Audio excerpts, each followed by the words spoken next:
I feel like sometimes when you say that, how are we doing, I should like pick on like one person and ask how they're doing. Let's see, in the front row. How are you doing? Just a so-so? We got a so-so and an amazing. All right, I'll take it. Welcome back. Dan Kaufman with Sports Business Journal. I have the pleasure of introducing our next session. It is with the Executive Vice President and Chief Brand Officer at NASCAR, Tim Clark, and the founder and CEO of Next League, Dave Nugent. Please put your hands together for those two.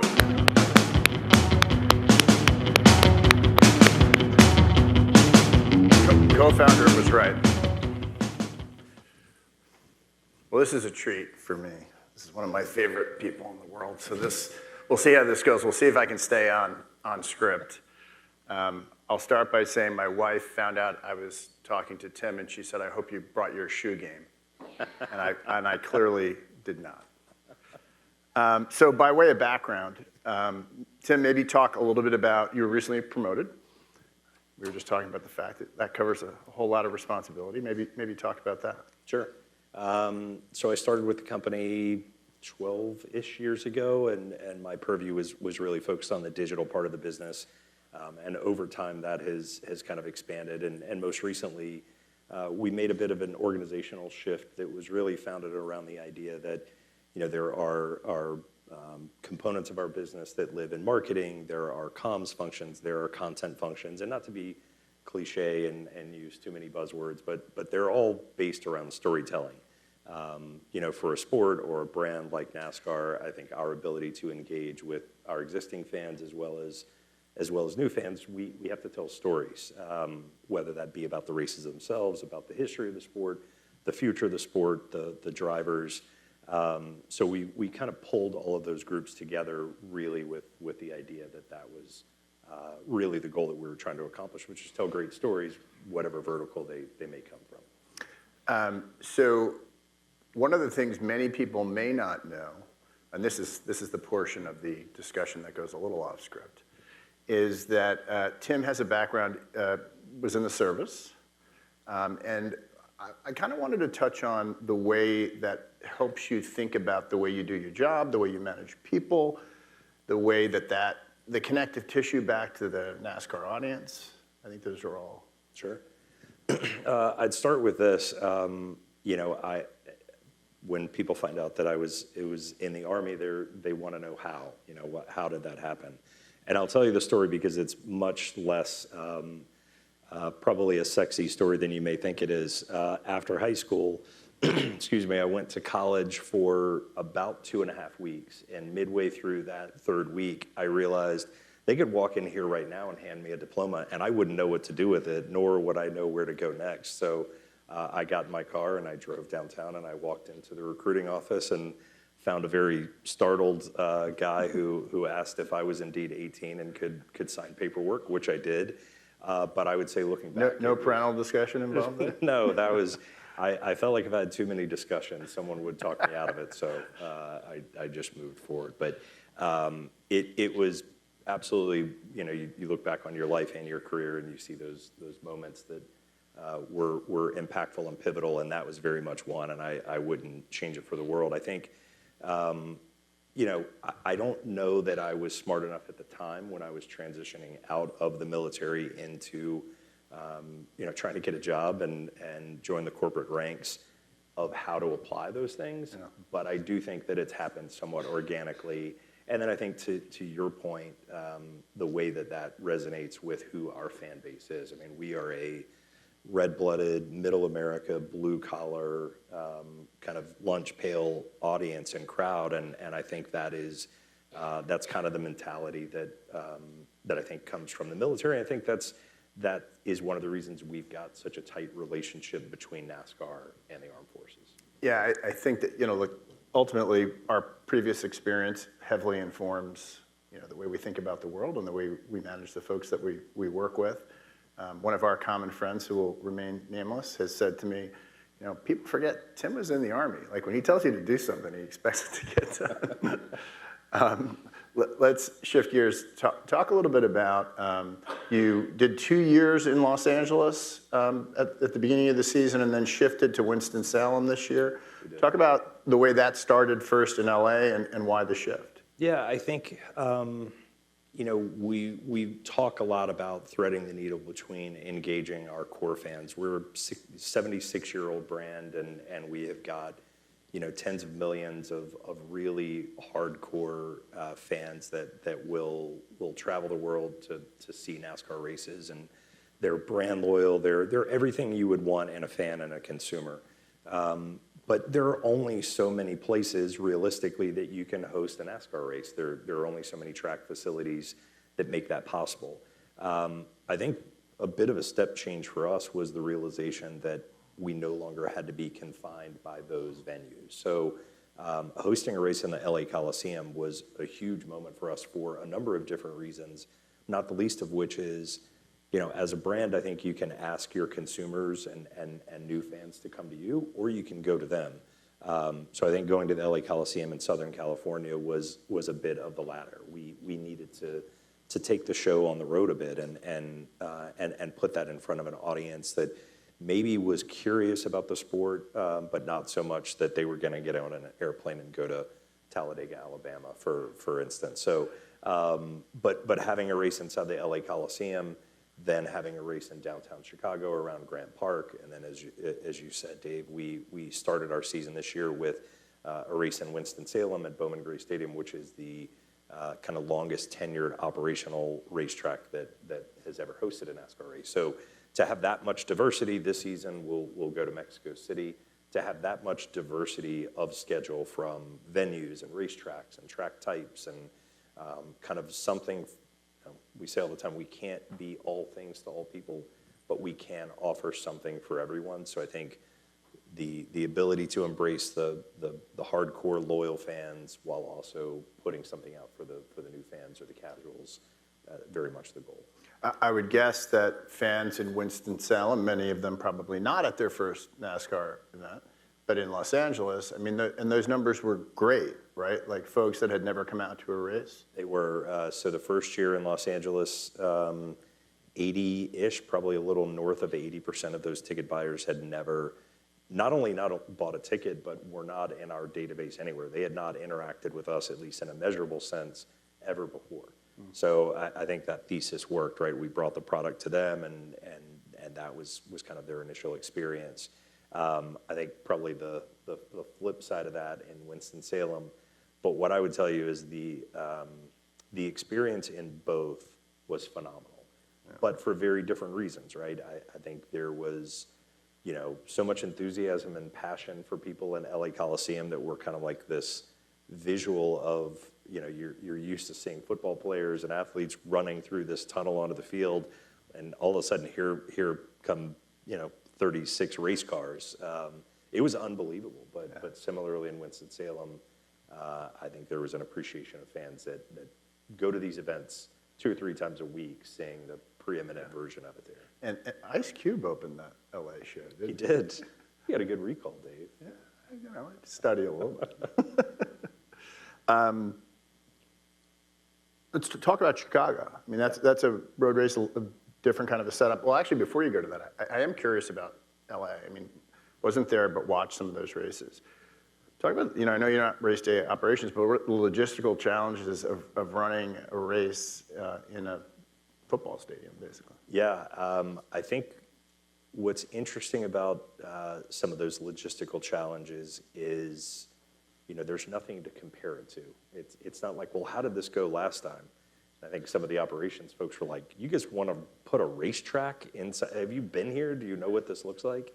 But what I would say, and kind of back to the theme of today and this week, all of this was born off of technology. So some of you may be familiar with one of our partners called iRacing. If you're not, iRacing is essentially our version of a flight simulator. So those guys get really annoyed when you call it a game, so I won't call it a game. It is a PC-based race simulator product. It is so lifelike that our drivers will use that as a development tool and as a training tool. So for Chicago and also for LA, before any of those things existed in real life, they were engineered through their technology. So we went out and scanned those areas with the iRacing partnership.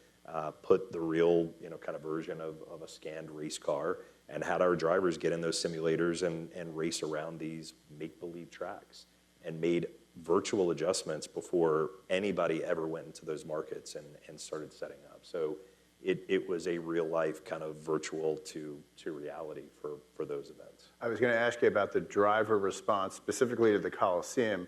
I would assume road racing is probably interesting and fun for them. The Coliseum there's a lot of turns. Yeah, it was a little bit of contact for that race for sure. You are in Chicago again, 4th of July weekend, hopefully with better weather. Yes.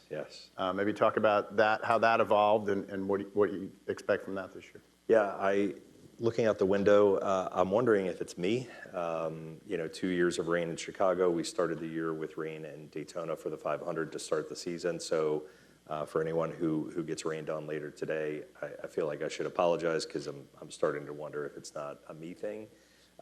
Is it raining out? Can you guys see? Feels like it might be. Feels like it's headed that way, if I have anything to do with it. But the idea of moving some of those events around. I mean, this is a traveling circus.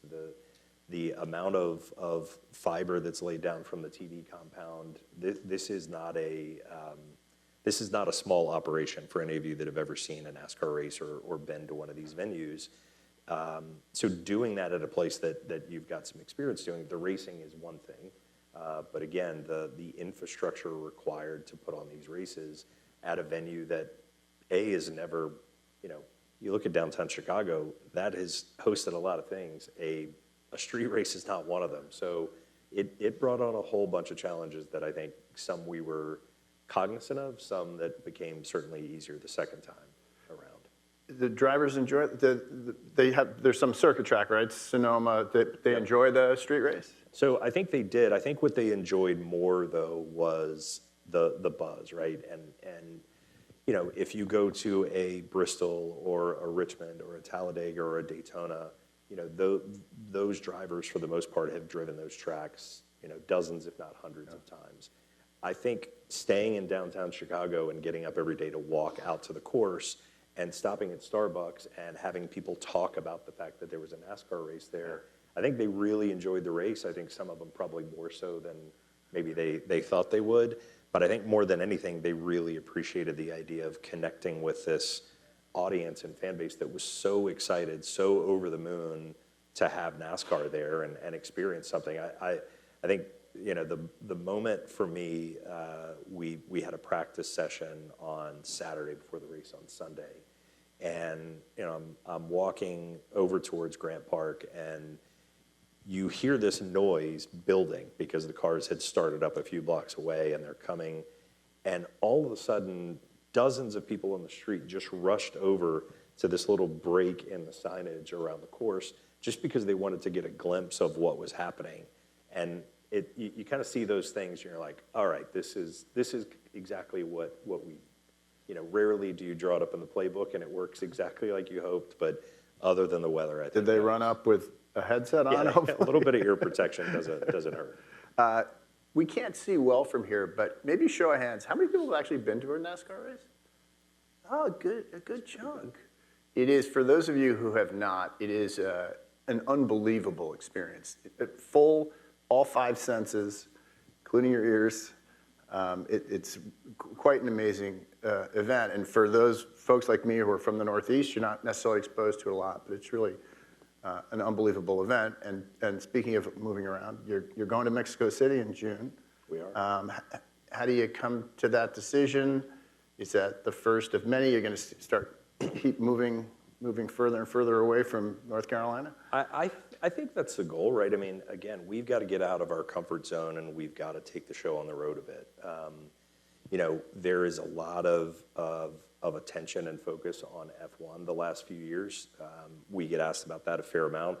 I would say just, kind of unequivocally, that is very much a good thing. I think we see the rise of F1 and think that is great for all motorsports. But I think, F1 has run that circuit in Mexico City. NASCAR has run it in the past. We have got it. We feel really good about the product, right? You talked about the senses that you get from a NASCAR race. I think my position as a marketer and a storyteller, all of those things are great, but if you lead someone to the product and the product isn't spectacular, that's tough, right? It puts you in a really tough position. We feel really good, maybe better than ever, about our on-track competitive product. So the idea of taking that show on the road becomes a whole lot more palatable and there's a whole lot more energy around going to markets like Los Angeles or Chicago or Mexico City and to kind of maybe grow that footprint and grow outside of our standard core fans and our comfort zone, really, because we feel great about the product, but we can't be so selfish that we ask people to come to us all the time. We need to be able to take that on the road, and if that's domestic or internationally, I think the goal is very much to continue to grow. I think there's good data around the Latin American audience as it relates to cars in general, but motorsports specifically. Is that what drives a decision like that?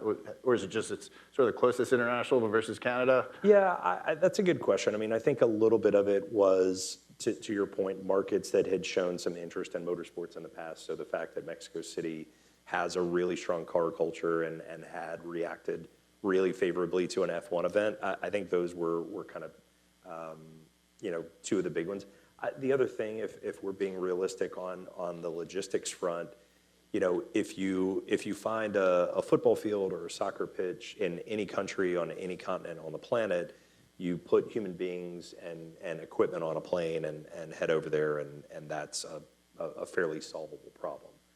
The logistics of getting all of the equipment, race cars, backup race cars, all of the tools and equipment for a NASCAR race outside of kind of the continental U.S. is a tall order. And I would say when we announced the Mexico City race, that was the very first question that the industry and more specifically our teams asked is, how are we going to do this logistically, back to this idea of a traveling circus? So I think as we endeavor to grow internationally, I think we needed to really focus on somewhere that we could potentially get some vehicles into first and foremost. All of the stick and ball sports and golf and tennis are obviously very international.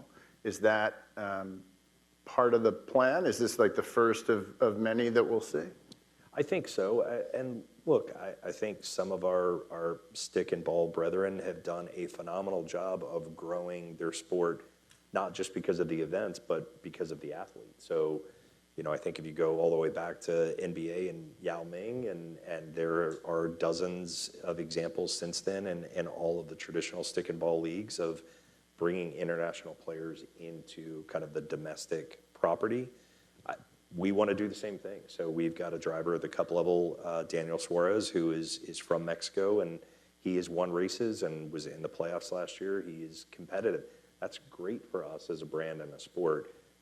Ideally, 2 years from now, there's another international driver in the field, and then 2 more after that. So I think it's not just about, again, taking the races into these international territories, but it's also, really facilitating motorsports and stock car racers that will, want to race at the top of the food chain. So it's a bit of a recruitment tool as well. Yeah. I think I've told you this. One of the first panels I ever sat on in Europe, they were asking us, like, who do you work with? And I mentioned, we think of NASCAR as a very, very American sport, and they really wanted to talk about NASCAR, especially on the commercial side. They're used to seeing kits covered in logos, right, and they loved that and really wanted to dig in on that. Does that make, understanding the logistics are extraordinarily difficult, but does that make, a move across the pond maybe a possibility? I think so, and I think you raise a really interesting point. And I think this is true for all brands, for all of us, no matter where we work, you have to be able to distill your value proposition.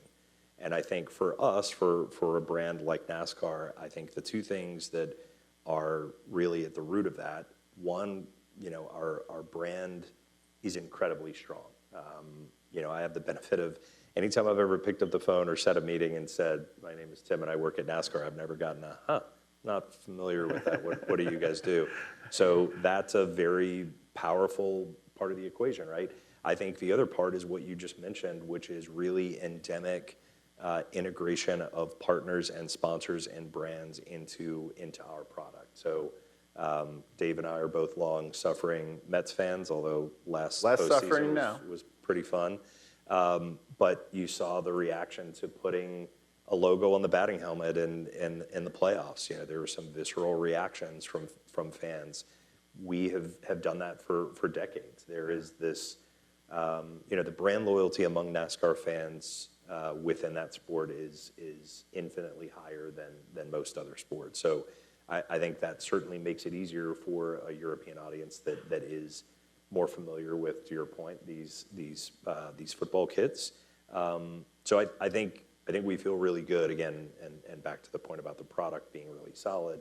That gives us a great foundation to take that into new properties. Yeah. Unscripted programming, shoulder content has become a pretty big deal. I know you were very involved in Full Speed, the Netflix effort. Maybe talk about that a little bit. I finally got over my my complex that after, you know, F1 had so much success with Drive to Survive, everyone internally and externally would call me once a week and go, "Have you ever thought about doing a version of Drive to Survive?" I was like, "Never occurred to me." And I called 1-800-NETFLIX, and it didn't go well. But we put a show together last year. It was very well received. We just wrapped up production on season 2. That will come out in a couple of months. So having that content on that platform in front of that audience is a huge deal for us.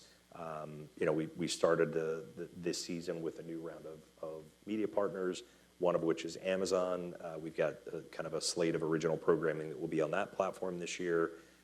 YouTube and social media platforms will continue to be very important for us. So yeah, again, not to bring back the cliche of storytelling, but we have got to take we call it helmet off content. Someone has to care about who is sitting in that car before they're going to care about watching that car race on a Sunday afternoon. They have to know who made that possible, the struggles, the background, the personal life. All of that is increasingly important. And again, I think that original content slate and the investment we've made in a production facility and hired a guy by the name of John Dahl, who was one of the co-creators of the 30 for 30 series at ESPN. We are making a big bet in that space. I think, you know, what I've said repeatedly is there is no area of our business outside of the on-track competition product that will get more investment and more focus than content will for us over the next few years. You know, it's a good example of that is the NBC folks have done an amazing job forever creating interest in sports when the Olympics are coming up, obviously, around a bunch of sports that most people never see, right? So those backstories around biathlon, does anyone know what biathlon is? Biathlon is skiing and shooting. But those backstories matter, right? That sort of invests you in what those sports actually are and do. Yep. And this is further evidence of this. We do want to talk about fan data. So what data do you get from the Netflix effort that shows you, hey, there's an audience that we're actually not talking to that maybe we're drawn into the sport? Yeah, I mean, I think back to the idea of the people that engaged with the race in LA being first-time fans, we had similar data around the Netflix show. That show came out around the beginning of last season, and more than 65% of the people, based on the claimed viewership data, that watched that show had not watched our championship race, which was less than 90 days before that show premiered. So again, that is exactly what it was intended to do. We want to entertain core fans. We want to have something for them. But I think this is the new marketing, right? I mean, I don't know that there's an ad campaign or a tagline or a 30-second commercial that we would have spent probably about the same that we spent investing in the production of that Netflix show that would have had the impact and the reach that did. So, you know, back to the beginning of this conversation, that is where we see this, and that's, I think, why we've structured things the way we have, that this is this is what people care about. And your Olympics example is right on, and I think we see it exactly the same way that, I can't believe I'm up off my couch cheering for bobsledding, but I'm doing that because now I'm No bobsledders here, a vested interest. So obviously the fan base is growing, more data, more fans, more data. Talk about the way you guys think about data and what you do with it. How do you leverage data in order to grow the sport? Yep. So I would say kind of the backbone for us is we've got a first-party consumer database that we've invested in and built over more than a decade. And listen, there are the things that you would imagine in that database. There are ticket purchasers or people that have bought merchandise or signed up for sweepstakes or contests or whatever the case may be. But a bit of a step change for us, probably two that I would highlight. One was a couple of years ago, we launched a rewards program. And if you're sitting here thinking your secret to success is a rewards program, I have bad news for you. It's not 20 years ago. What I would say, though, is it was a bit of maybe a modern day spin on that. So it wasn't the traditional things that you were being rewarded for. It was, you don't necessarily have to be watching the race on TV. If you're on the app, there's a check-in function. So you get points for checking in. You get points for following on social media. You get points for watching one of our esports broadcasts. So the idea was to cast this really wide net to create incentives that maybe weren't the normal kind of inherently selfish view of a fan. I think for years we thought if you don't watch on TV and you don't buy a ticket and show up on Sunday, you're not a fan. And I think that's wrong. I think it's an inherently wrong take. So I think that rewards program was a bit of a way to stimulate the continued growth of that database. The other one was building essentially a co-op that partners, and I'll get way out of my tech depth here and someone will slap my wrist, but essentially you're setting up a clean room where one of our partners and NASCAR data can be put in this clean room to identify essentially what's the audience that you could reach that you don't already have access to via a NASCAR partnership. So I think that's kind of the root of the database and how we think it can continue to grow. So I don't think, it's hard to appreciate how hard it is. I mean, you're a technology-heavy sport, not F1 though. I mean, you intentionally limit on the driver's side, right? So there's a lot of complexity when it comes to taking data, telemetry data out of a car going 185 miles an hour, right? But you do that. But you are intentionally limiting on the driver's side. Maybe talk about the difference between tech, between NASCAR and F1. Yeah, I think what the intent has always been is to level the playing field so that your advantage of being able to outspend someone would not give you too much of a competitive advantage on the racetrack. So listen, I think what that has created is people, especially people that watch racing for the first time, will say, how do I know how much of this is the car or the team or the machine versus the driver? I think we feel like the best way or maybe the best answer to that question is to put more of that in the driver's hands. So the more we can level the playing field with a common car, common parts, kind of a baseline common access to technology, that really then creates the differentiation on track during the race to be in the driver's hands so that talent can shine through. So I think it's not an attempt to limit, it's an attempt to kind of even things out. But maybe talk about that complexity when it comes to data that fans see, right? They get to see braking and acceleration and everything that's coming out of the car. Yeah, I think one of the biggest challenges we have is just that. And we have been partners with Next League for a long time. I think you've got this baseline, running order and who's behind and who's ahead, but then you've got 100+ data points on every one of these cars in every lap. How much of that do you surface without becoming a completely overwhelming and disruptive fan experience? And I think a little bit of that comes back to data, because the more we know of these fans, we can offer something more transactional. Your favorite driver and these 100 data points, which maybe a more casual first-time fan wouldn't see or wouldn't experience. Growth, does growth come from the U.S. or is the real opportunity outside of the U.S.? Can I say both? Yeah. I think it's both. I think we can't get too far out of step with what brought us here, right? I mean, again, we are a middle America blue collar sport, and I think we will continue to lean into that. But I do think that we believe we can walk and chew gum at the same time, and I think we can maintain that relationship, but also take the show on the road a little bit and continue to grow internationally. I know we're out of time. I have one last question. This is a successful year for NASCAR if what? I think if we can stitch together all of these new media partners across a couple of different series and, again, showcase our product to a new set of fans, having a presence on TNT Sports and NBC and Fox and CW and Amazon, all of those things are tremendous, but that's up to us to make sure it works. So I think it's an interesting needle to thread, but we're very optimistic we can do that. Fantastic. Tim Clark, thanks very much. Thank you, sir.